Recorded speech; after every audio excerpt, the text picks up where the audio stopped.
자, 이번에는 서문화교회 얘기를 좀 해볼게요. 이제부터 6개의 교회가 남았어요. 그래서 빨리 나가야 될 것 같아요.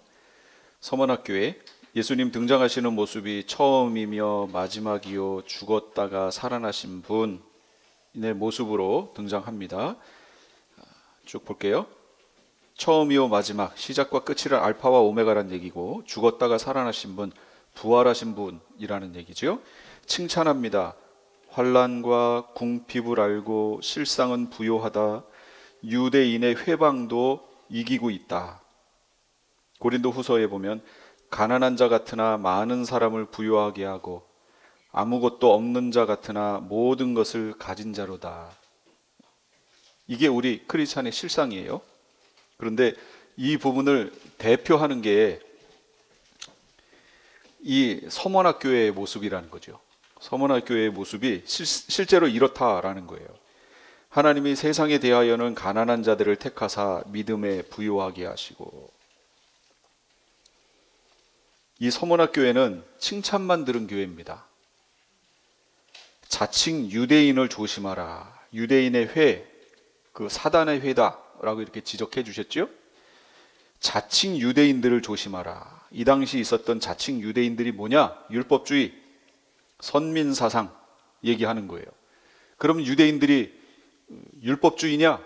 아니요. 유대인들은 율법주의가 아니다라고 제가 계속 얘기했어요. 유대인들은 율법주의가 아니고 언약적 율법주의예요. 그냥 율법주의가 아니라 언약적 율법주의 또는 언약적 신율주의라고도 얘기합니다.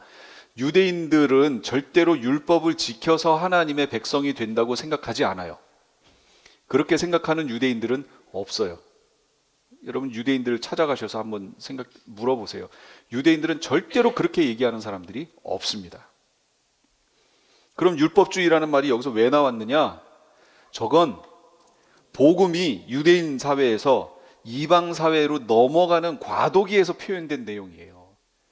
유대인 중에, 믿는 유대인 중에 일부가 나와서 뭐라고 얘기했어요? 이방인들이 구원을 얻으려면, 이방인들이 언약 백성 무리 안으로 들어오려면 어떻게 하라고요? 어떻게 해야 돼요? 할례를 행해야 된다, 이렇게 얘기했잖아요. 할례를 행해야 된다. 그러면 이거는 유대인인 그들이 이방인을 향하여 지금 하는 얘기고, 유대인들끼리의 얘기를 보자는 얘기예요. 유대인들은 스스로 자기들끼리 할례를 행해야 너 유대인이야 라고 얘기하나요? 아니죠. 유대인들은 자기는 나면서부터 유대인이라고 얘기를 하죠. 근데 율법을 왜 지켜요? 그러면 하나님 백성 무리 안에 머물러 있기 위해 지킨다고 얘기하는 거예요. 하나님 백성이라는 표가 그 율법을 지킨다는 거예요. 그 중에서도 대표적으로 지켜야 되는 3개가 있어요. 그게 뭐예요? 첫째는 할례, 두 번째는 안식일 준수, 세 번째 정결 예법 시행. 이 3가지가 자긴 유대인이라는 그 표란 말이에요. 표. 바운드리를 딱 거놓은 거예요. 그래서 유대인들이 이 하나님 백성 무리 안으로 들어오려면 이 최소한 이 3가지 중에 최소한 할례는 받아야 된다. 그 얘기 지금 하는 거예요. 유대인들이 이방인을 향하여 말할 때 그 내용이 율법주의라고. 지금 사도 바울은 그걸 지적하는 거라고요. 그들 율법주의. 그 다음에 선민사상. 나는 하나님께로부터 택함 받았어 라고 말하는 거. 우리 민족은 택함 받은 민족이야 라고 말하는 거. 자, 그러면 현대로 오면 우리 이방교회로 확대되면 어떻게 돼요? 이 선민사상이 지금 이방교회에는 어떤 형태로 나타났어요? 예정론. 예정론이 그거 아니에요? 예, 하나님이 하나님께로부터 택함 받았다 그 얘기잖아요. 우리가 이 유대인들이 했던 거랑 똑같이 하고 있다는 거예요. 지금 이방교회가. 칼빈주의, 무슨 주의, 알미니안주의, 웨슬리안주의, 어떤 신학사상 똑같이 하고 있는 거예요. 똑같이. 내용 표현하는 방식만 조금 어떤 단어적인 표현만 달랐지 그 전체적인 내용은 똑같아요. 지금 유대인하고. 속으로 아브라함이 우리 조상이라고 생각하지 말라. 지적하는 거예요. 지금 우리 똑같다고. 그러니까 보세요. 마지막 시험의 때라고 얘기했죠. 분명히. 이 시험의 때라고 나온 그 표현이 여러분 영어 그 성경 같은 데 가면 테스트라고 나와요. 테스트. 예. 그런데 테스트는 언제 보는 거예요? 공부 마치고 이거 다 잘했나? 보는 게 테스트 아니에요. 테스트의 때라니까요. 시험의 때. 예수님이 시험의 때라고 얘기하셨잖아요. 시험의 때에 우리 지금 신앙생활 잘했는지 마지막 7년 환란이요. 테스트의 때라고요. 시험 잘 준비했는지. 그럼 우리 학교 다닐 때 다 경험해 보셨잖아요. 시험 때 되면 그러면 이제 선생님들 들어오시면 여러분 어떻게 하셨어요? 이 애교를 부리며 선생님 시험 범위 뭐 가르쳐 주세요. 시험 예제 뭐 얘기해가지고 선생님이 못 이기는 척하고 또 에이 몇 페이지 펴봐. 딱 그럼 또 얘기하면 뭐 열심히 필기해가지고 했잖아요. 바로 그 열심히 필기하고 시험 예제 준 거 그게 일곱교회 얘기라고요. 그게 이거 준비하고 있으라고. 시험 예제. 나중에 예수님이 시험 하실 건데 시험 보실 건데 그 시험의 내용이 뭐라고요? 이거라고. 이거 테스트 한다고요. 그러니까 이거 준비하고 있어야 돼요. 그런데 우린 여전히 뭐 해요? 칼빈주의, 알미니안주의, 웨슬리안주의, 무슨 주의? 나는 칼빈주의자야. 무슨 주의자야? 이러면서 지금 신학을 나눠놓고 저쪽 신학은 저거 완전히 이단인 것처럼 얘기하고 막 이렇게 해놨잖아요. 지금 분리해놨잖아요. 교회를. 제가 보기에는 아닌데 제가 보기에는 똑같은데 둘 다 똑같고 모두 그런데 그래서 무슨 주의 여러분 이거 그렇게 좋아하실 필요 없어요. 성경 하나님 말씀이 뭐라고 했는지 그 말씀 보고 따라가야 돼요. 말씀 보고 따라가야 돼요. 그러니까 이런 무슨 주의 얘기하는 사람들은 큰 길을 가는 사람들이에요. 큰 대로행하는 사람들이에요. 마지막에 뭐라고 그랬어요? 좁은 문으로 들어가라고. 거기는 길이 협착하여 찾는 자가 적다고 얘기했어요. 마지막 시대에 남은 자 안에 들어가려면 여러분 그 길을 택해야 한다고. 그러면 그 길이 뭐냐? 말씀에 나온 길이에요. 말씀 외에는 없어요. 자, 서문학교에 권고합니다. 장차 받을 고난을 두려워하지 말아라. 그리고 죽도록 충성하라. 끝까지 충성하라는 얘기예요. 여기 죽도록은 설마 죽기야 하겠어? 그 앞에까지 그 정도로 충성하라는 얘기겠지? 아니요. 이건 진짜 죽을 때까지 충성하라는 얘기예요. 그래서 실제 여기 서머나 교회에 12번째 순교자 폴리갑이 나왔어요. 아까 제가 폴리갑이 누구라고 그랬어요? 사도 요한의 직계 제자라고 그랬잖아요. 실제 순교했어요. 어느 날 로마 군인들이 쳐들어온 거예요. 교회로. 딱 왔는데 벌써 폴리갑은 짐작했지요. 그래서 아는 성도들에게 거기 이미 교회에 있는 성도들에게 이 로마 군인들에게 먹을 것 좀 이렇게 대접하라고. 얼마나 고생하냐고. 먹을 걸 이렇게 대접하니까 로마 군인들도 그거 먹는 거죠. 그 사이에 이 폴리갑이 성도들을 다 모은 거예요. 교회로.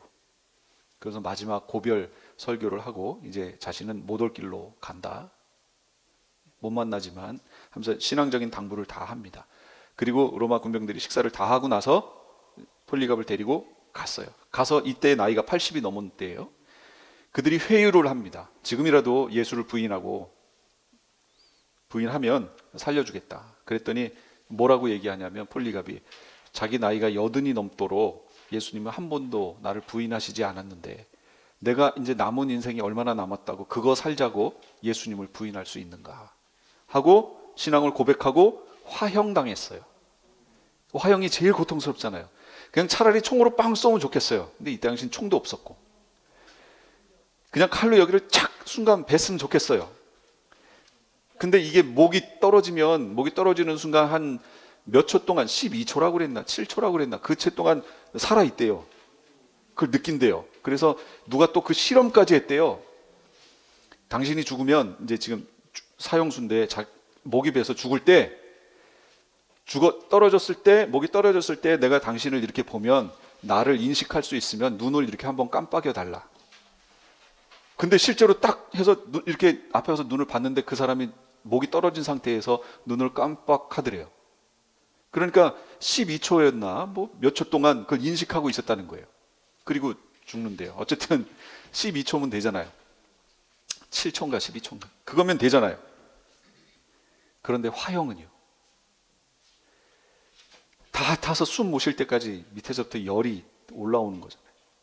요번 알카에다인가 거기에서 어떤 인질을 죽일 때 철장에다가 그 사람 집어넣고 거기다가 기름 뿌려놓고 휘발유 뿌려놓고 쭉 이렇게 해서 불 딱 붙이니까 불이 쫙 따라가더니 그 안에 가서 그냥 확 붙어버리더라고요. 근데 그걸 동영상을 봤는데 그 사람이 안에 있으면서 불이 확 붙어버리니 주변이 다 붙어버리니까 막 어떻게 할 바를 몰라 막 이 사람이 막 괴로워하고 이러는 장면을 봤어요. 그러다가 숨 쉴 수 없으면 이제 죽는 거죠. 화형 아주 제일 고통스러운 벌이 화형이거든요. 근데 이거 폴리갑이 이걸 당했단 말이죠. 그러면서도 예수님 부인하지 않고 갔어요. 이걸 이 폴리갑이 있던 서문학교의 성도들이 이걸 다 봤어요. 그걸 봤다고요. 이 서문학교회가 그런 교회예요. 순교자를 배출한 교회. 여러분 한국 교회도 순교자를 배출한 교회죠. 한국 교회가 그렇기 때문에 그 한국 교회를 하나님이 지키시는 거예요. 순교의 피가 흘렀기 때문에. 그거보다 더 큰 상급이 없다고 얘기했잖아요. 합정동에 가면 그 외국인 묘지에 가면 그런 분들의 묘가 쭉 있잖아요. 그러면 제가 아이들 데리고 성가대 지휘도 제가 했는데 성가대 애들 얘네들 데리고 갔어요. 그래서 거기 가서 묘비를 이렇게 잘 봐라. 이 사람들이 어떻게 살았는지에 대한 얘기가 그걸 통해 감동을 받을 수 있다. 근데 그것도 나이가 조금 들어야 그걸 보면서 눈물도 흘리고 그 감동이 있죠. 아이들 영향을 받은 아이들이 분명 있긴 있을 거예요. 저도 거기 가서 이렇게 보면서 언더우드라든지 이런 분들의 그 묘비명을 이렇게 보면서 분명히 이분들도 몇 년 전엔 살아 있었는데 지금은 여기 있단 말이죠. 그리고 이 메시지들을 남기고 찬송가 가사를 딱 평화로다 그런 내용에 있는 가사들이 쫙 써 있는 걸 보고 이 사람들은 정말로 주님 앞에서 평안하겠구나 하는 그런 도전도 받고 내가 죽으면 내 묘비에는 어떤 글귀를 쓰라고 할까 그런 생각도 해보고 여러분도 한번 해보세요. 여러분 내가 만약 죽었을 때 내 묘비에는 뭐라고 쓸 것인가. 먹고 마시고 사고 팔고 심고 집 짓고 장가가고 이러다가 열심히 살다가 죽었음. 이 내용이 쓰여지길 원하는가? 아니면 내가 추구하는 정말 뭔가가 있는가? 묘비를 생각하면서 살면은 정말 삶을 절제할 수 있을 것 같아요. 예. 한번 생각해 보세요. 이 서문학교에 약속이 주어집니다. 생명의 면류관을 주겠대요. 둘째 사망, 불못의 해를 면한다. 이들은 결정된 거죠. 순교인데, 예. 둘째 상황 불못이에요. 성경에는 면류관이 있는데 생명의 면류관, 자랑의 면류관, 의의 면류관, 영광의 면류관 이런 면류관들이 있어요. 그러니까 여러분 마지막에 상을 받을 때 이런 면류관들을 봤거든요. 근데 이 면류관들이 하나만 쓰는 게 아니고 그 위에 또 쓰고 또 쓰고 또 쓰는 거예요. 그 사람이 행한 대로 막 받는 거예요. 계속. 그러니까 어떤 사람들은 막 몇 층으로 면류관을 받고 막 서 있는 사람이 있는가 하면 예, 하나도 없고 무슨 모자요? 예, 개털 모자 쓰고 있는 사람도 있다는 거죠. 우리가 창피한 거는 여기에서는 창피한 게 없어요. 여기는 창피한 게 중요치 않아요. 어디 가서예요? 거기 가서. 예. 거기 가서 창피하면 영원해요. 여기서 창피한 건 잠깐이에요. 마지막을 바라보시기 바랍니다. 버가모 교회는 예수님이 좌우에 날선 검을 가지고 계세요. 좌우에 날선 검이요? 이게 뭐예요? 좌우에 날선 검이. 예, 이거예요? 송곳니예요? 좌우에 날선 검. 그러니까 검이 있는데 이쪽에도 검이요, 이쪽에도 검이요. 날선 검. 그걸 가지고 계세요. 이 검은 말씀이잖아요. 하나님의 말씀은 살아있고 활력이 있어 좌우에 날선 어떤 검보다도 예리하여 혼, 영, 관절, 골수 찔러 쪼개기까지 하고 또 마음의 생각과 뜻 드러내고요. 그런데 회개하지 않으면 내가 속히 너에게 가서 내 입의 검으로 그들과 싸우겠다. 검으로 싸운다는 얘기는 말씀으로 싸운다는 얘기고 말씀은 진리를 말하는 거잖아요. 그래서 이 땅에 있는 거짓과 진리 대결을 하시겠다는 거예요. 진리 대결. 교회 안에 속해 있다고 하여 여러분 다 진리 안에 있는 거 아니에요. 명심하세요. 하나님 말씀 안에 있어야 그게 진리인 거예요. 예를 들면 한 번 구원이 영원한 구원이다. 여러분 그게 진리예요? 성경에 아니라고 나왔잖아요. 그러면 분명히 예수님이 나중에 그들이 왔을 때 얘기하실 거예요.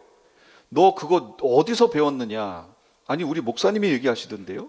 그럼 그 목사가 왔을 거 아니에요. 그러면 예수님이 얘기하실 거 아니에요. 너 이 성도에게 이렇게 했는데 너는 그걸 어디서 배웠느냐? 어디서요? 저 신학교 가서 배웠는데요. 그럼 그 신학교를 총괄했던 모든 이들을 교수들을 부르든 누굴 부르든 주님이 그럴 거 아니에요. 그거 어디서 나왔느냐? 어디서 나왔어요? 뭐 여러 가지 나오겠죠. 이제 얘기는 안 하겠어요. 그러면 그들 어떻게 될까요? 벌 받아요. 예, 심판의 대상이라고요. 진리의 문제라고요. 그러니까 말씀에서 신학이 나오는 거예요. 그런데 그 신학이 맞는지는 다시 말씀으로 돌아가 봐야 된다고요. 그래서 말씀에서 비록 나왔지만 다시 말씀으로 가봤을 때 안 맞으면 수정해야죠. 그걸 개혁이라고 얘기해요. 그걸 개혁교회라고 얘기하는 거예요. 계속 개혁한다. 말씀으로. 칭찬합니다. 버가모 교회에 대해서. 사단의 권자가 있는 곳에서 충성된 증인 안디바의 순교 장면을 보면서도 믿음을 잃지 않았다는 거예요. 여기도 순교자가 나왔네요. 예수 이름을 굳게 잡고 믿음을 배반하지 않았다. 칭찬해요. 근데 책망을 해요. 뭐냐면 발람의 교훈을 지키는 자들이 있구나. 너희 중에. 발람의 교훈이 뭐예요? 첫째, 우상의 제물을 먹게 하는 거. 우상의 제물을 먹게 한다는 거는 무슨 의미냐면 복음 안에서의 자유를 종교적, 윤리적 방종으로 바꾸는 거. 이해가 되세요? 복음 안에서의 자유를 가지고 이걸 종교적, 윤리적 방종으로 바꿔버린 거예요. 이거 지금 현대 교회 모습이에요. 그 다음에 행음하게 하는 거. 구원받았으므로 이 세상에서 어떠한 행위를 해도 구원과는 무방하다고 가르치는 것. 이런 거. 이게 다 행음이에요. 믿는 이들을 행음시키는 거예요. 세상과 벗되는 것이 하나님과 원수되는 것을 알지 못하느냐? 베드로 후서에는 예수 그리스도를 알므로 세상의 더러운 것을 피한 후에, 이건 무슨 얘기예요? 믿었단 얘기죠. 그 후에 다시 그 중에 얽매이고 지면 여러분 다시 그쪽으로 들어갈 수 있어요, 없어요? 있어요. 그럼 어떻게 된다고요? 그 나중 형편이 처음보다 더 심하리니 의의 도를 안 후에 받은 거룩한 명령을 저버리는 것보다 이 사람은 차라리 알지 못하는 것이 도리어 그들에게 나으리라. 여기도 지금 한 번 구원 영원한 구원 아니라고 나오잖아요. 안 후에 타락한 거에 대해 지적하고 있죠. 이렇게 된 배도한 이들, 이렇게 타락한 이들은 처음부터 아예 모르는 게 더 낫다라는 거예요. 아예. 그렇게 얘기해 주잖아요. 거룩한 명령을 저버리는 것보다 차라리 알지 못하는 것이 도리어 그들에게 나으니라. 그 다음에 베드로후서, 그들이 바른 길을 떠나려면 전제 조건이 뭐예요? 바른 길 안에 있었다는 거지요. 예, 떠나려면 그 안에 있었어야 떠나죠. 미혹되어. 그러니까 미혹되기 전 단계가 뭐냐? 바른 길 안에 있었다는 거예요. 그런데 미혹됐다는 거죠. 그래서 부올의 아들 발람의 길을 따르는도다. 발람의 길을 따라갔다는 거예요. 그 다음에 이 발람의 교훈이 뭔지 여러분 다 아시지요? 발람 얘기. 예, 이스라엘이 그 광야를 지나갈 때 그때 얘기하는 거예요. 모압 발락이라는 모압 왕이 발람 선지자를 통해서 저 이스라엘 백성들을 저주해라. 온갖 금은 보화를 주면서. 발람이 저주했어요, 안 했어요? 안 했어요. 대신 꾀를 줬어요. 무슨 꾀요? 그 꾀마저도 안 주면 어떻게 돼요? 자기가 받았던 그 온갖 이 금은보화하고 이런 것들이 못 받잖아요. 그러니까 꾀를 준 거예요. 무슨 꾀를 줬냐면 저 이스라엘 사람들은 그들이 행음하고 그들이 우상숭배하면 하나님이 그들을 치신다. 그러니까 그들로 하여금 스스로 음행하도록 만들고 우상숭배하도록 만들어라. 내가 저주할 수 없다. 그랬더니 실제로 어떻게 했어요? 모압 지역을 지나갈 때 모압 여자들이 와가지고 이쁘게 화장하고 와서 이스라엘 후미에 나타나가지고 이스라엘 후미에 있던 이스라엘 사람들을 유혹한 거예요. 이 사람들이 넘어갔어요. 남자들이. 넘어갈 수밖에 없는 게 자기 이스라엘 여인들은 광야를 거쳐 먼지 뒤집어 쓰고 그러고 가고 있는데 모압 여인들은 자기가 정착한 데잖아요. 거기서 이쁘게 화장하고 나와가지고 꼬리를 치면서 이렇게 오니 남자들이 헷가닥 할 수밖에 없죠. 그래서 쫓아갔어요, 일부가. 그래서 그들이 섬기는 신 앞에 가서 그들의 제사에 참여해요. 우상숭배인데. 그리고 그 우상숭배에 이 이방인들의 우상숭배의 대부분은 뭐와 연결돼요? 성적인 교합하고 연결되잖아요. 거기서 말하는 여인들은 대부분 뭐예요? 여사제들은 창녀들을 말하는 거예요.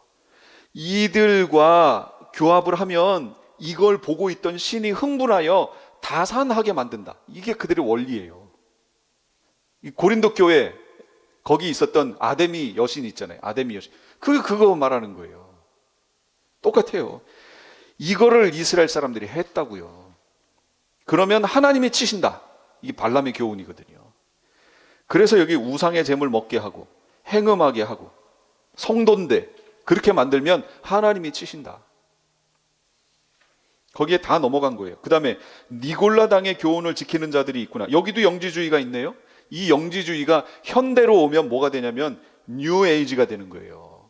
뉴에이지 형태. 내가 된다 하면 돼요? 여러분, 내가 된다 해서 되면 그거 하나님이 하신 거 아니잖아요. 내가 한 거지. 그럼 뭐하러 하나님 믿어요?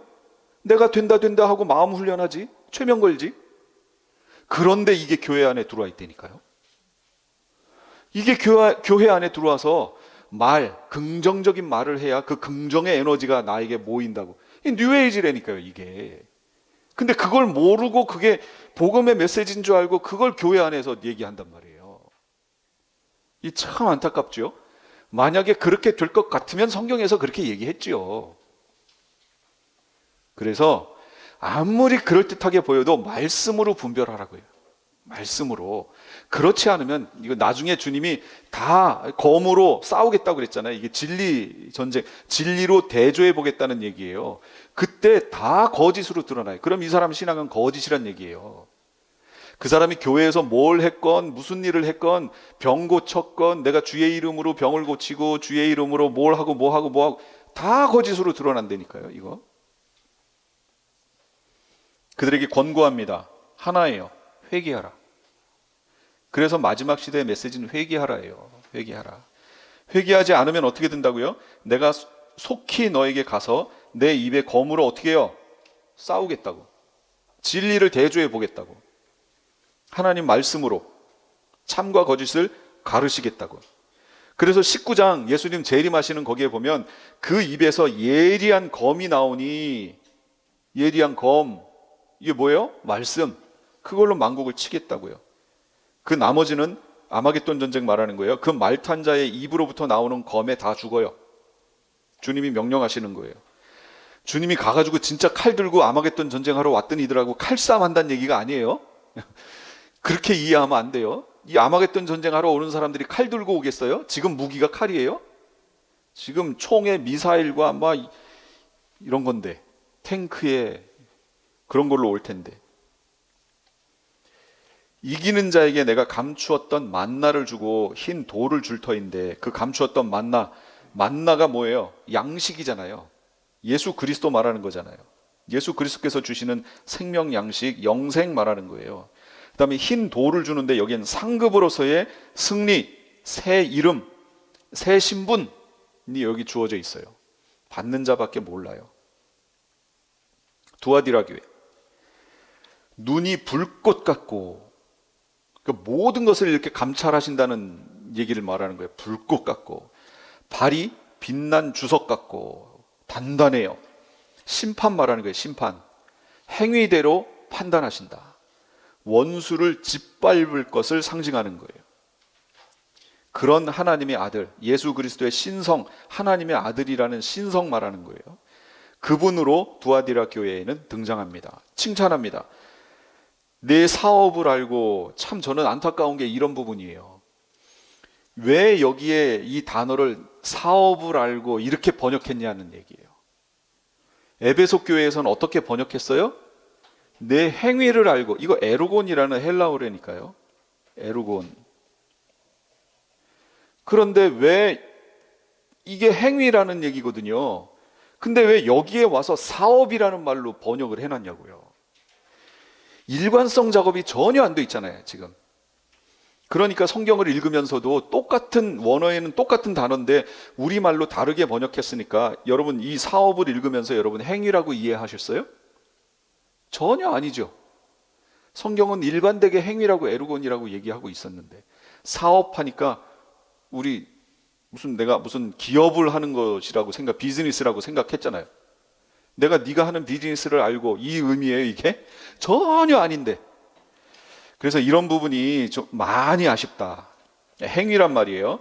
행위, 사랑, 믿음, 섬김, 인내. 그런데 이 교회는 나중 행위가 처음 것보다 많아요. 상당히 칭찬받았죠. 하나, 둘, 셋, 넷, 다섯, 6개. 에베소 교회는 8개였는데 여긴 6개 칭찬받았어요. 두아디라 교회. 그런데 책망을 하세요. 그럼에도 불구하고 이렇게 시작하잖아요. 네가 이렇게 잘했는데도 불구하고 책망하시겠대요. 너의 나중 행위가 처음 것보다 많음에도 불구하고. 이 얘기 뭐냐면 온전한 거룩을 원하시는 하나님이에요. 그러니까 대충 이 정도면 됐겠지. 아니, 그 정도 없어요. 완벽해야 되는 거예요, 주님 앞에. 완성의 자리까지 성장해야 된다는 걸 지금 말하는 거예요. 우리는 계속해서 성장해 가고 있는 거예요, 그 자리에까지. 그래서 레위기에도 내가 거룩하니 너희도 거룩하라. 내가 거룩하니 베드로전서도 너희도 거룩하라. 마태복음에도 너희도 온전하라. 너희 아버지의 온전하신 것 같이 너희도 온전하라. 그러면 우리는 이 말씀을 읽을 때마다 어떻게 스스로를 위로해요? 이거는 그렇게 추구해야 될 방향성을 얘기하는 거지, 실제적으로는 우리가 이렇게 못한다는 거 예수님 다 아시잖아 하고 그냥 위로하고 넘어가 버려요. 그렇지 않나요? 아니, 저는 그랬어요.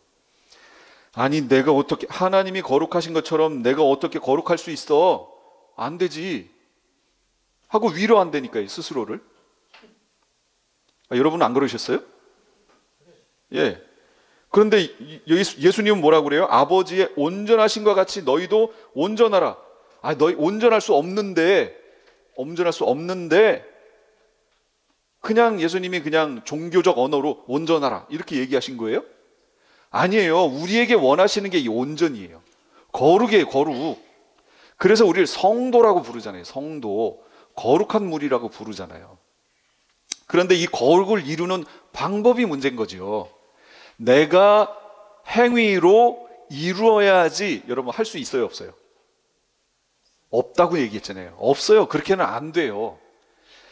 시작하는 믿음으로 시작하여 믿음으로 완성된다고 그랬죠.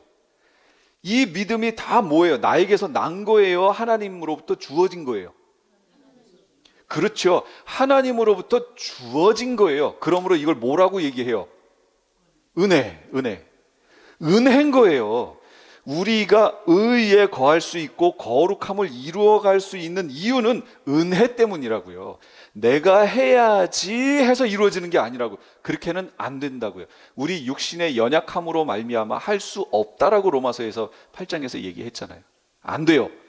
은혜로 되는 거예요. 그럼에도 불구하고 여러분이 꼭 기억하셔야 되는 거, 행위가 따라야 그 믿음이 온전하다는 거, 이건 놓치시면 안 돼요. 그러면 그건 또 어떻게 이해해야 되느냐? 하나님의 은혜로 완성되는 믿음을 우리에게 주시지요. 그 은혜가 주어지면 그 은혜를 받았을 때에 우리에게서 나타나는 반응이 뭐예요? 하나님의 은혜를 갑자기 우리 가운데 주셨어요. 그럼 나에게서 나타나는 반응이 뭐예요? 감사죠, 감사. 감격과 감사가 나타나죠. 감격과 감사가 나타나면 그 다음에 내 행위로 뭐가 나타날까요? 그거에 대한 합당한 어떤 행위가 나타나겠죠. 그 행위 말하는 거예요. 그 행위. 그런데 그 행위가 따라와야 이 믿음이 진짜라고, 이 은혜가 진짜였다는 거예요, 나에게서. 그런데 구원의 완성은 믿음이야, 오직 믿음이야 라고 해버리고 이 행위를 무시해버리면, 그러면 우리가 그 감사에 합당한 행위를 해야 된다는 그거에 대한 생각이 있을까요, 없을까요? 놓치겠죠.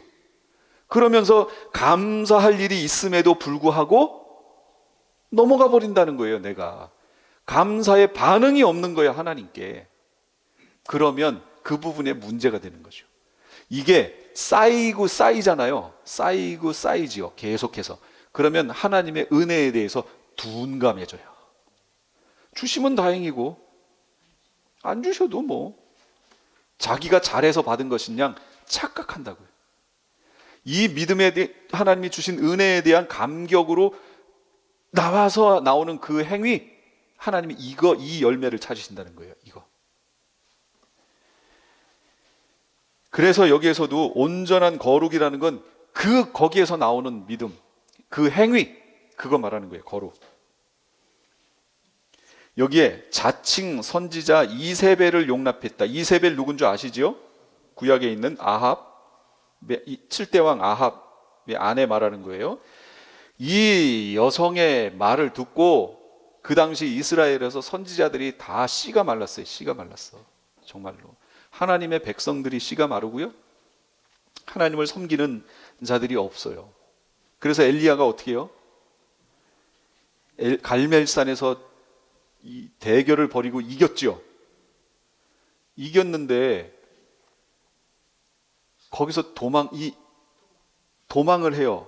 왜 도망하냐면 이세벨에게 이 소식이 들렸고 너를 죽이기 전에는 내가 먹지도 않겠다라는 그 일을 가는 이세벨의 소리를 듣고 도망했어요. 도망하고 또 도망하고 가다가 이제 더 이상 못 가겠다. 하나님 저의 생명을 취해 주십시오. 아니 조금 전에 하나님의 그 놀라운 걸 봤는데 지금은 그게 아니고 이제 조카원이 이제 거둬달라고 하는 이게 돼요. 저만 남았습니다. 하나님이 뭐라고요? 아니다. 너만 남긴 거 아니다. 7천을 남겨놨다 내가. 너는 너만 남은 것 같지?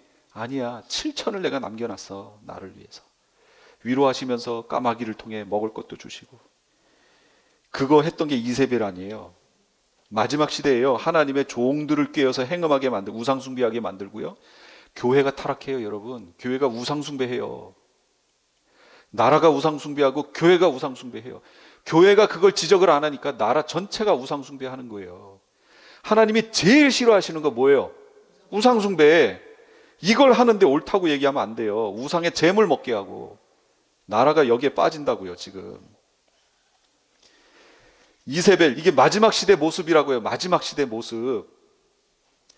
이세벨, 이스라엘로 우상숭배하게 했던 북이스라엘의 7대 왕의 아내. 에베소 교회는 처음 사랑을 버린 거고, 버가목 교회는 발람의 교훈 지킨 거. 이 발람의 교훈은 백성들의 타락을 얘기하는 거예요. 성도들의 타락. 니골라당의 교훈은 교리의 타락을 말하는 거고요. 두아디라 교회는 이세벨의 교훈, 지도자들의 타락을 말해요. 마지막 시대 교회의 모습이에요, 이게. 성도들이 타락하고 교리가 타락하고 지도자들이 타락하는 거. 이게 마지막 시대 교회의 모습이라고요. 다 어디서 나와요? 우상숭배에서 나온다고요. 우상숭배. 권고하고 또 경고합니다. 회개하라. 회개할 기회를 주었다. 지금 우리는 회개할 기회를 가지고 있는 세대예요. 행위대로 갚으리라. 내가 올 때까지 굳게 잡아라. 남은 자들에게 주시는 말씀이에요. 그러니까 이미 타락하여 넘어간 이들을 살려내라. 그 얘기 이 계시록에는 주신 적이 없어요. 잘 읽어보세요. 이미 타락하여 배교한 이들을 살려내라. 이런 얘기가 없어요. 그 남은 자들에 대해서 얘기해요. 아직 남아있는 자들.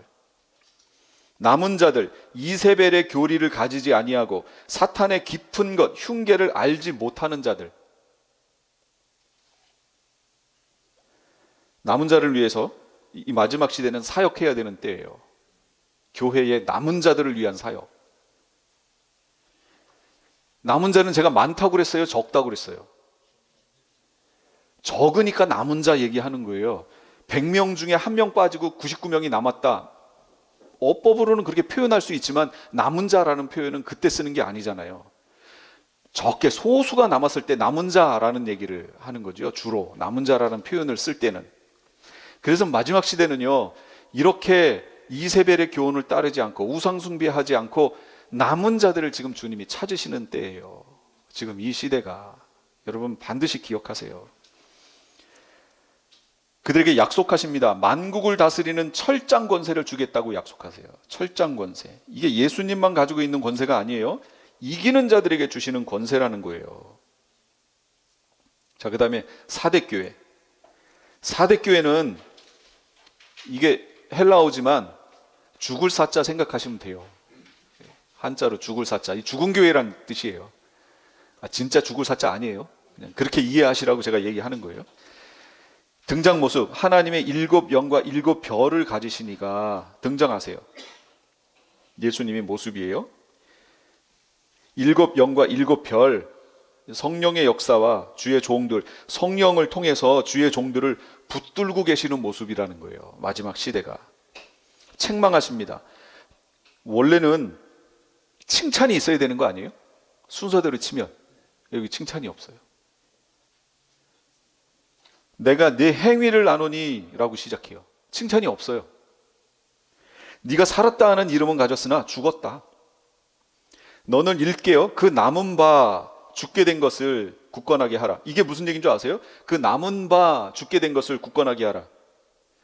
그 남아있는 자, 아직 완전히 죽지 않고 남아있는 자들이 있다는 거예요. 그들을 굳건하게 하라 이 얘기예요. 이거 지금 누구에게 주는 메시지예요? 사대 교회 주의 종에게 주는 메시지잖아요.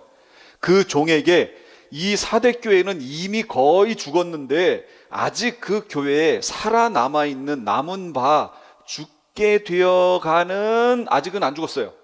죽어가는 남은 자들이 있다는 거예요. 이들을 굳건하게 하라, 굳세게 하라. 이 메시지예요. 그러니까 마지막 이거는 배교하고 믿음이 완전히 넘어간 사람들을 살려내라 이런 메시지가 없어요. 죽어가는 이들을 살려내라. 이거 지켜내라. 끝까지. 이거는 있어도 이미 죽은 이들을 다시 불러내라. 이거는 없다는 얘기예요. 내 하나님께 너의 행위에 온전한 것을 찾지 못했다. 다 행위 얘기하시죠. 지금 여태까지 보세요. 계시록 7교회 얘기하면서 행위 얘기, 행위를 안 하니 행위에 온전한 것을 찾지 못했다. 행위 얘기하시죠. 믿음 얘기 여기 하는 거 보셨어요? 안 하잖아요. 그러면 한 번 구원이 영원한 구원이라는 관점을 가지고 이 7교회 얘기를 읽으시면요, 해석을 할 수가 없다는 거예요. 여러분 해석이 되겠어요? 이런 내용들이? 교회가 말씀대로 살지 않으면 이름뿐이고 실상은 죽은 거예요. 여기서도 한 번 구원이 영원한 구원이 아니라는 것을 지금 말씀해 주고 있죠. 책망이 먼저 나온 교회, 이건 심각한 타락을 경험하는 교회라는 거예요. 현대 교회에 이런 교회들이 있을까요? 없을까요? 있어요. 행함이 없는 믿음. 행함이 없어도 믿음만 있으면 구원 얻는다고요? 여러분 그런 말이 가능해요? 그런 말은 가능하지 않다는 거예요. 야고보서 보세요. 영혼 없는 몸이 죽은 것 같이 행함이 없는 믿음은 뭐라고요? 죽었어요.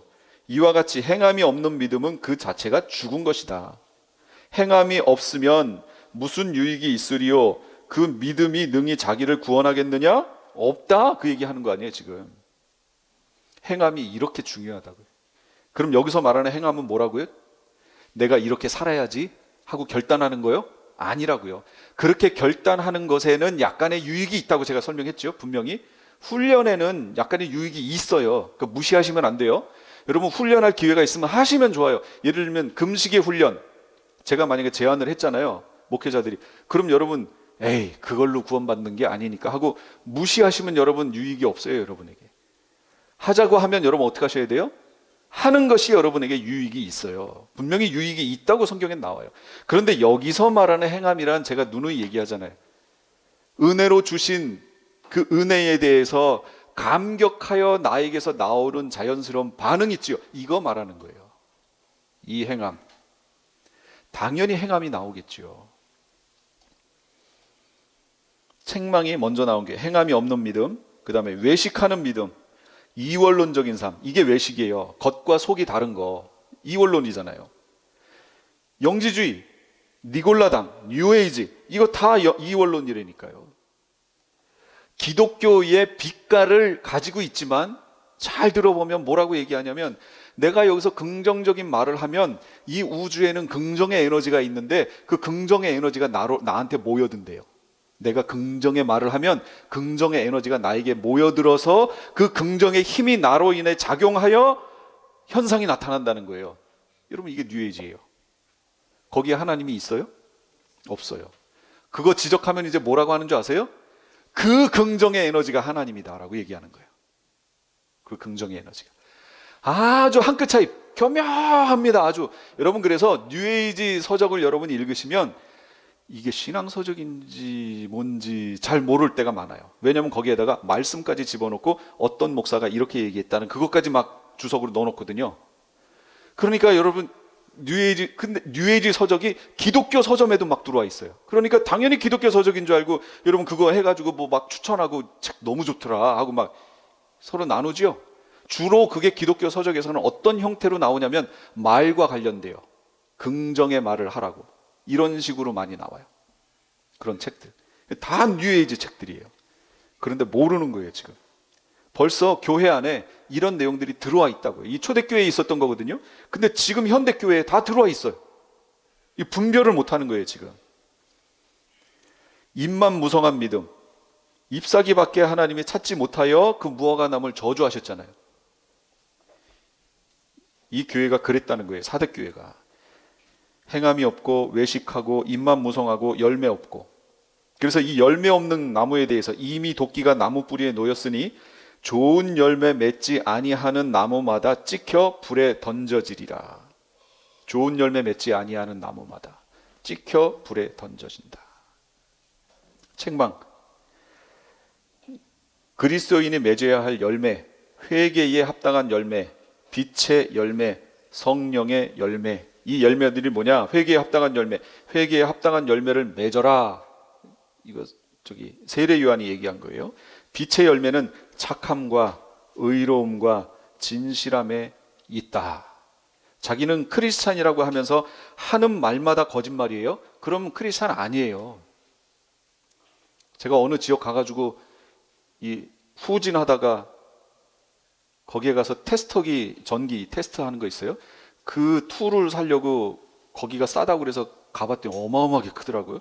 거기 가서 그걸 사고 나오는데 나오다 그랬나 들어가다 그랬나 하도 오래돼서 이제는 후진을 하려고 이렇게 했는데 저는 한국에서 운전을 주로 했기 때문에 후진할 때 이렇게 하고 보질 않고 양 백mirror를 보고 이렇게 후진을 이렇게 하는데 저쪽 편에 여기 어떤 여자아이가 저한테 와서 얼마 좀 달라고 그러는 거예요. 근데 그때 마침 캐시가 하나도 없었어요. 카드로 긁었기 때문에 캐시가 하나도 없었는데 지금 캐시가 없다. 저쪽 부분에 어떤 여자아이가 또 하나가 있어가지고 얘가 무슨 신호를 보낸 것 같아. 돈을 받았으면 안 할 텐데 돈을 못 받았으니까 신호를 준 거죠. 그러니까 제가 후진을 하는데 거기 서 있다가 제가 백밀러로 봤기 때문에 그게 딱 보인 거예요. 이렇게 했으면 이 뒤편이라 안 보이는데 여기 사람들은 주로 그렇게 하나 보죠. 저는 백밀러를 보고 이렇게 후진을 했기 때문에 그 여자가 거기 딱 있는 게 보였어요. 그래서 딱 하고 브레이크를 밟았다고요. 그랬더니 자기가 오더니 손으로 딱 치면서 자기 여기 치였대. 병원 가재.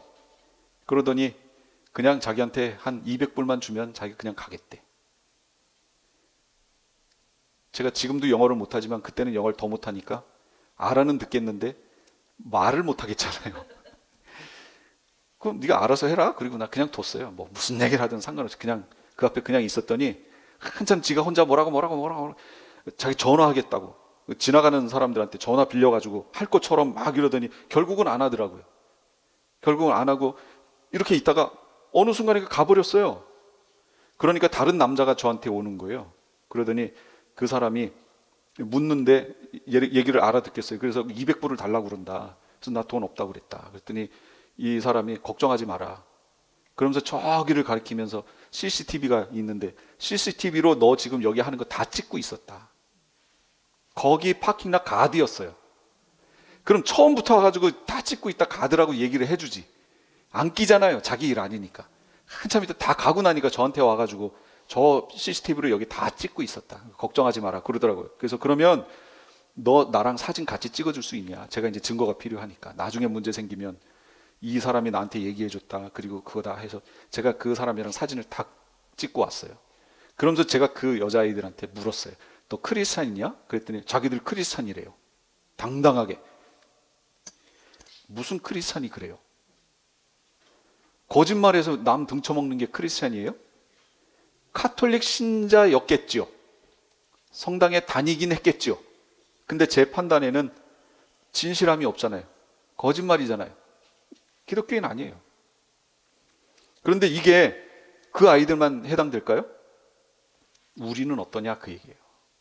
나는 어떤 앞에서 진실하게 정말로 진실하게 얘기하고 있는가? 내 주장을 하기 위해서 거짓말하고 있지는 않은가? 이 마지막 시대에 꼭 봐야 될 내용이라는 거예요. 제가 아는 어떤 목사님 뒤에 새들어 살았는데 이 주인 집사님이 그분한테 오는 편지, 그분한테는 이 편지 속에 후원자들이 보내는 뭣도 있는데 오는 편지를 하나도 전달을 안 해준다는 거예요. 중간에서 이 집사가 다 뜯어보고 다 하고. 이게 무슨 집사예요? 제가 얘기하는 거예요. 여러분 우리 삶 속에 이런 부분이 나타난다면 크리스찬 아니에요. 아니에요. 예. 빛의 열매는 착함, 의로움, 진실함에 있어요. 주님께서 나중에 오셔서 보시는 게 뭐라고요? 네가 믿음이 있다고? 그럼 너 믿음이 있었는지 나한테 보여줘봐. 뭘로 본다고요? 행함으로 본다고. 그래서 계시록엔 계속 행함 얘기하잖아요 지금. 그런데 요즘 교회에서 전해지는 메시지는 뭐라고요? 행함이 아니라 믿음이라고. 아니 그 믿음이 진짜인지는 뭘로 안다고요? 행함으로 안다고 얘기했잖아요. 행함과 믿음은 떼려야 뗄 수가 없어요. 이건 같이 가야 되는 거예요. 그러므로 이제 여러분 행함과 믿음의 관계를 여러분이 보실 때는 반드시 야고보서를 보시고 여러분이 판단하셔야 돼요. 야고보의 관점으로 행함과 믿음을 여러분 얘기하셔야 된다고요.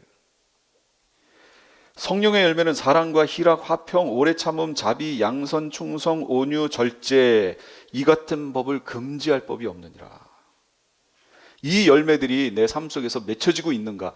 이거 보시겠다는 거예요. 7년 그 시험의 때가 나에게서 이런 것들이 우리에게서 나타나고 있는가? 이거 보시겠다는 게 7년 환란이라고요. 시험의 때. 시험의 때에 이거 보시겠다고 그러는데 이거하고 상관없이 우리는 그 앞에서 휴거대에 올라간다고요? 여러분 말도 안 되죠.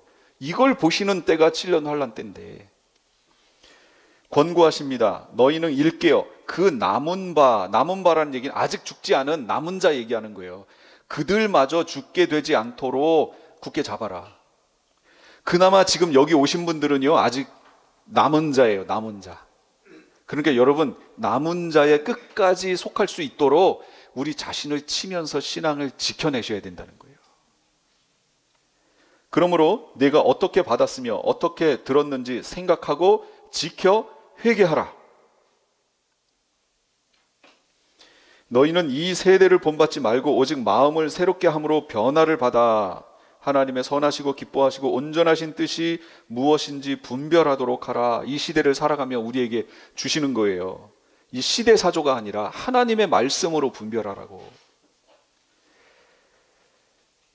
그래서 생각하고 지키고 회개하고, 그러니까 우리 생각해야 돼요. 생각 없이 신앙생활하면 안 돼요. 내 신앙이 바른가 계속 진리 안에서 점검해야 돼요. 그리고 바르다면 지켜내야 돼요. 끝까지. 그러나 바르지 않다면 회개해야 돼요. 이게 시험 예제예요. 지금 우리가 해야 될 거 이거 하고 있어야 된다고요.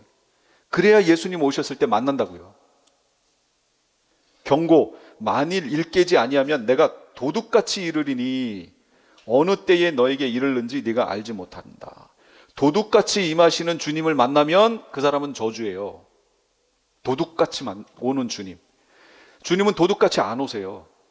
믿는 이들에게는 도둑같이 오시지 않아요. 그래서 형제들아 너희는 어둠에 있지 아니하며 그 날이 도둑같이 너희에게 임하지 아니하리니. 형제들에게. 그러나 깨어있지 않은 이들에게는 도둑같이 임하는 것. 이렇게 임하시는 주님 만나면 저주라고 지금 말씀하는 거예요. 그 다음에 경고합니다. 도둑같이 이루는 주님 만나면 준비나 예비되지 못한 신앙 말하는 거예요. 심판의 주님을 만나게 돼요. 덫에 걸렸다 그 얘기예요. 그러면 슬피 울며 이를 갈미 있게 돼요. 나중에. 여기에 들어가지 말라고 지금 교회 얘기를 통해서 우리에게 메시지를 지금 전해주시는 거예요. 그러나 사대에 그 옷을 더럽히지 아니한 자 몇 명이 있대요. 내게 있어 흰 옷을 입고 나와 함께 다니리니 그들은 합당한 자들이다.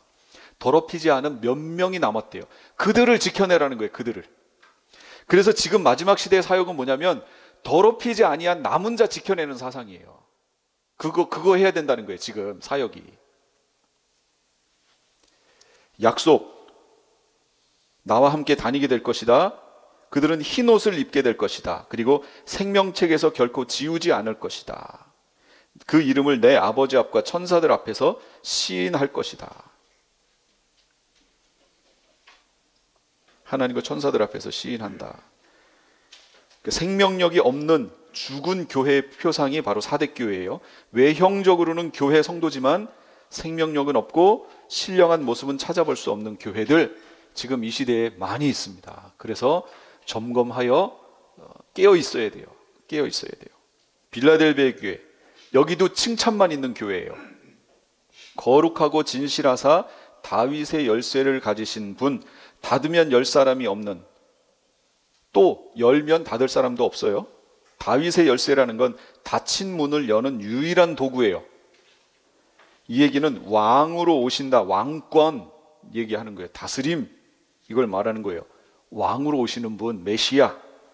그래서 메시아 왕국이 펼쳐집니다. 칭찬, 내가 너의 행위를 아노니, 여기도 행위 얘기 또 나오네요. 네가 작은 능력을 가지고도 내 말을 지키며 내 이름을 배반하지 않았다. 이 교회는 작은 능력을 가지고도 배반하지 않았대요. 그러니까 능력을 많이 받았느냐 그게 중요한 게 아니고, 우리 여기 계신 분들 능력이 막 폭발하고 흘러 넘쳐요? 아니잖아요. 그럼 우리 기도할 때마다 능력 달라고 여러분 기도하시는데, 그것보다 더 중요한 건 뭐라고요? 이미 하나님이 주신 것, 그것을 얼마나 잘 활용하느냐, 얼마나 잘 순종하면서 사용하느냐, 그거 말하는 거예요. 말씀대로 사는 삶, 인내의 말씀을 지켰다. 네가 나의 인내의 말씀을 지켰은즉, 그러니까 말씀대로 사는 삶, 예수님의 이름을 배반하지 않았다. 믿음을 지키는 삶을 살았다. 이 작은 능력을 가지고도 이런 것들을 했다는 거예요. 권고합니다. 내가 속히 오리니 네가 가진 것을 굳게 잡아 아무도 내 면류관을 빼앗지 못하게 하라. 여러분, 면류관을 빼앗는 것, 면류관을 빼앗기는 경우가 있나요, 없나요? 제가 누누이 얘기하는 게 뭐예요? 예수님은 공갈 협박하는 분이 아니라고 제가 분명히 얘기했죠. 그런데 면류관을 빼앗기는 경우가 없다고 얘기하면 그거 공갈 협박이죠. 예수님이 이런 게 없는데 빼앗기지 않도록 주의하라라고 얘기하면 그건 공갈이잖아요. 그리고 그것으로 신앙생활을 잘하라고 협박하는 거잖아요. 공갈 협박이죠. 예수님은 그런 분이 아니시라니까요. 면류관을 빼앗기는 경우가 있다는 거예요. 이 땅에서 잘 해놓고 마지막에 잘못해서 이 사람은 탈락하고 이 사람이 준비했던 그 면류관을 다른 사람이 또 받는 거예요. 여러분, 이 경우 성경에서 보셨어요? 안 보셨어요? 보셨는데 그게 그건지 모르는 거예요. 지금 달란트 비유 뺏겼죠. 그래서 누구한테 줬어요? 더 많이 가진 자에게 줬잖아요. 뺏긴다니까요. 자기한테 줬던 건데 그거 안 되니까 뺏기잖아요, 결국은 나중에. 그리고 그 사람은 슬피 울며 이를 갈미 있잖아요, 쫓겨나서. 이때니까요. 가진 것을 그러니까 굳게 잡아라. 면류관을 빼앗기지 않도록 해라. 면류관 빼앗길 수 있습니다. 빼앗기지 않으려면 가진 것을 굳게 잡아야 돼요. 약속하십니다. 보라, 사탄의 회당 주르륵 넘어 내가 너를 사랑하는 줄을 알게 할 것이고 또 너를 지켜 시험의 때를 면하게 하리니, 이제 여기에 문제가 있는 거예요. 개역개정에는 네가 나의 인내의 말씀을 지켰은즉 내가 또한 너를 지켜 시험의 때를 면하게 하리니 라고 나왔잖아요. 이 부분이 문제가 있는 거예요. 뭐냐면 해석에 문제가 있다고요. 여러분, 이게 어떻게 들리세요? 시험의 때를 면하게 한다는 말이, 우리말에서 면한다라는 말이 어떤 의미예요? 그렇죠. 안 거친다는 얘기죠. 면한다. 거길 벗어난다. 이런 얘기잖아요. 그러니까 이 얘기대로 치면 시험의 때, 아까 제가 계속 시험의 때 얘기했죠. 테스트란 말이죠.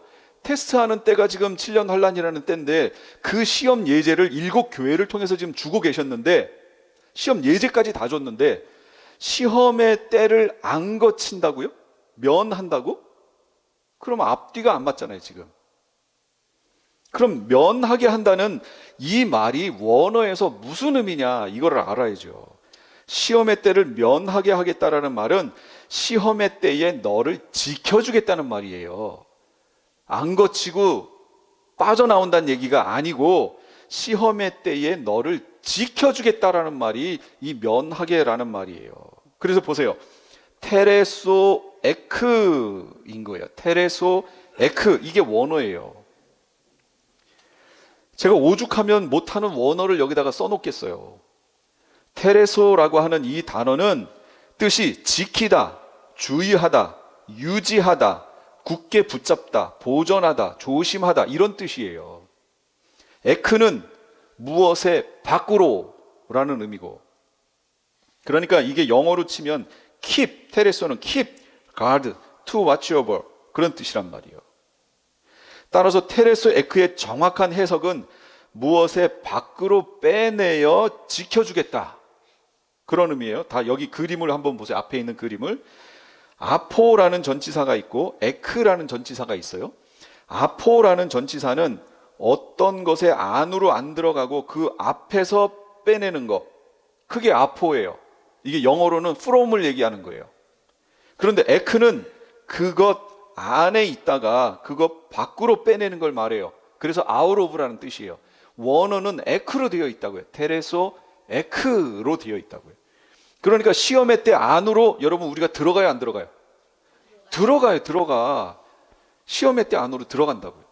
그런데 이런 부분들을 보면서 뭐라고 해요? 시험을 받기 전에 우리는 휴거되어 올라간다, 이렇게 말하는 거예요. 이게 원어만 봤어도 그게 잘못됐다는 걸 알 수 있는데 이게 참 안타깝다는 거죠. 시험의 때 안에서 우리를 지켜주다가 전 3년반은 어떻게 지켜줘요?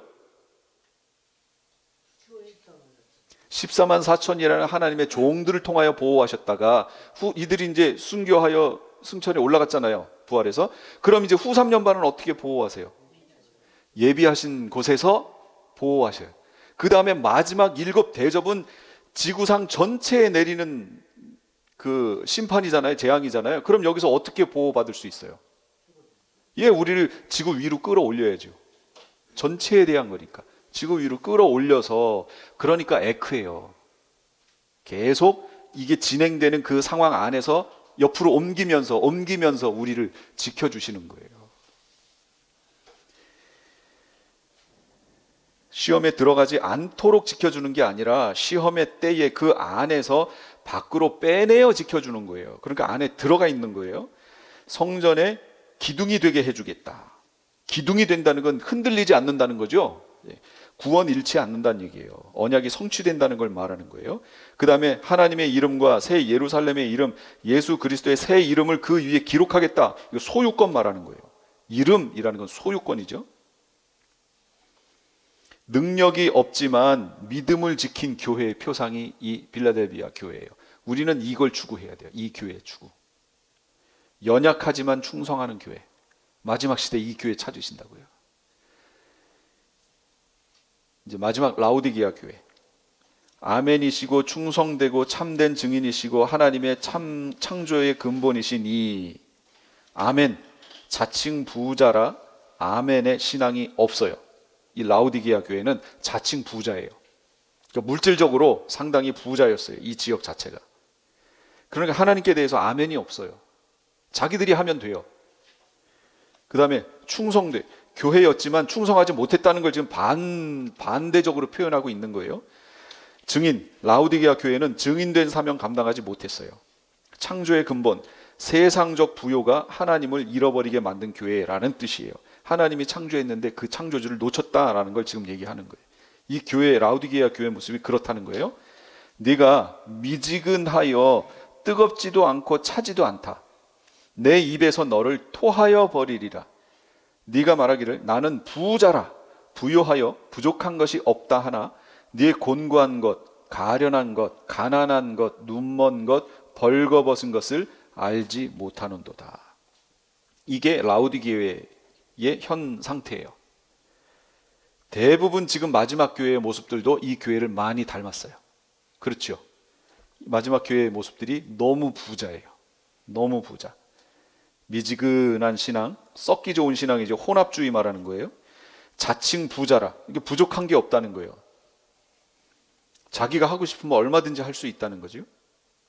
그래서 라우디게아 교회 상태는 곤고한 상태, 가련하고 가난하고 눈멀고 벌거벗은 상태예요. 이 상태가.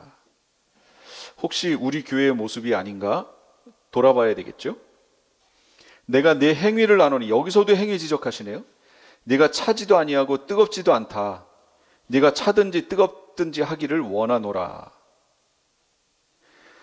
여기 차지도 않고 뜨겁지도 않다라는 이 내용이 뭐냐면, 이게 혼합주의인데 이 라우디게아 교회에는 물이 안 나요.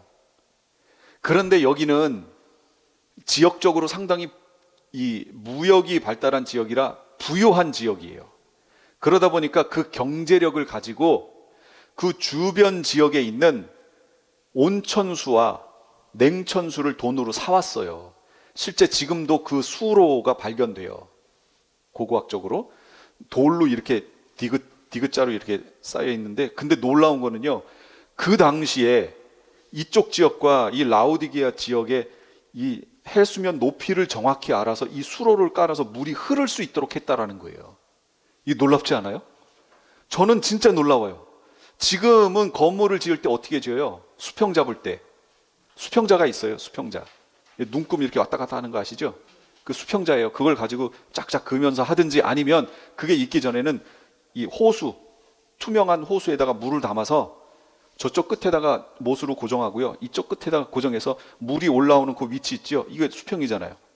이렇게 해서 거기다가 실뜨기 해가지고 딱 잡으면 완전 수평이에요. 이렇게 잡거든요.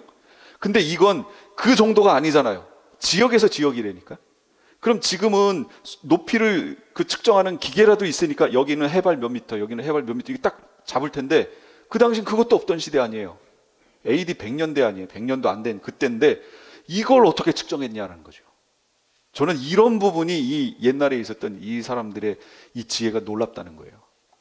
그걸 측정을 해서 실제로 온천수에 물을 흘려서 라우디게아 지역까지 오게 했어요. 그리고 다른 지역에서는 또 냉천수를 그 수로를 따라 보내서 이 라우디게아 교회까지, 그 지역까지 오게 했단 말이에요. 그러면 왜 온천수를 오게 하고 냉천수를 돈으로 사왔어요? 이 두 개를? 이 라우디게아 지역에서는 온천, 따뜻한 물도 필요하고 시원한 물도 필요했기 때문에 그 두 개를 사온 거 아니에요. 그런데 이게 거기 지역을 생각해 보세요. 뜨겁잖아요. 이게 수로를 타라 쭉 오다 보니까 더 뜨거웠던 온천수는 어떻게 됐어요? 식어버렸고, 시원했던 냉천수는 어떻게 됐어요? 데펴졌어요. 미지근해졌어요. 두 개가 도착했는데 보니까 똑같아졌어요. 그럼 뭐하러 두 개를 사요? 한쪽만 사지. 여기 지금 그거 지적하는 거예요. 라우디게아의 지형을 통해서, 그 지역의 특성을 통해서 이 교회의 신앙을 지금 지적하는 거예요. 하나님은 우리를 어떤 이에게는 뜨거움으로, 어떤 이에게는 아주 스마트한 차가움으로 은혜를 주셨다고요. 그 일들을 위해서 은혜를 주셨던 거예요. 그런데 이게 어떻게 됐다고요? 섞였어. 그래서 이것도 아니고 저것도 아닌 상태가 돼버린 거예요. 미지근한 상태. 그래서 혼합주의라고 얘기하는 거예요. 지금 이 마지막 시대의 교회의 모습이 이 혼합주의예요. 혼합주의가 돼버렸어요. 그러면 순수한 뜨거운 온천, 차가운 냉천이라는 순수함이 사라져버리고 미지근해져 버려요. 이것도 아니고 저것도 아닌 상태가 돼버린다. 그 다음에 그렇기 때문에 이 교회는 이제 불로 연단한 금을 사라는 거예요. 진리를 사라는 거예요. 진리. 혼합돼 버렸잖아요. 진리. 물질 의지하지 말고 불순물 제거하고 정금 같은 믿음이 되도록 하라는 얘기예요. 욥이 나를 단련하신 후에는 내가 정금같이 나오리라. 스가랴 3분의 1은 불 가운데 던져 은같이 연단하고 금같이 시험할 것이다. 이게 유대인들을 향한 말씀이에요. 마지막 시대 금같이 정금이 되게 한다. 이게 우리 마지막 시대 교회들에게도 이걸 지적하는 거예요. 혼합되지 말라. 진리를 자꾸 혼합시키지 말라. 다른 것에. 그들이 내 이름을 부르리니 내가 들을 것이며 나는 말하기를 이는 내 백성이라 할 것이요 그들은 말하기를 여호와는 내 하나님이시리라 하리라. 정금이 되면 이렇게 된다는 거예요. 정금. 그래서 흰 옷을 사서 입어라. 성도가 입을 옷이 흰 옷이지요.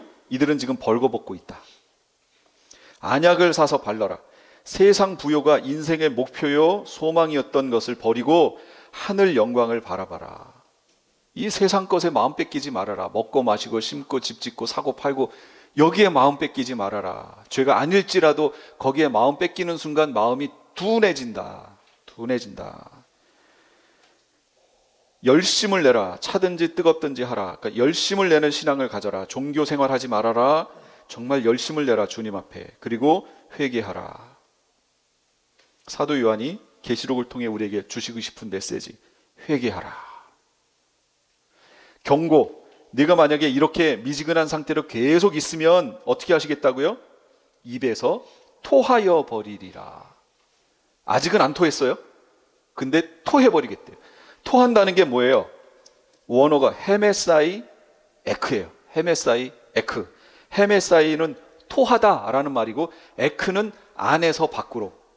그럼 뭐지요? 예수님 안에 우리가 있었는데 그 안에서 밖으로 토해내버리겠다는 거예요. 구원 상실한다는 얘기 말하는 거예요. 지금 구원 상실해요. 그러나 아직 안 토해졌지요. 그 얘기는 아직 기회가 있다는 걸 말해요.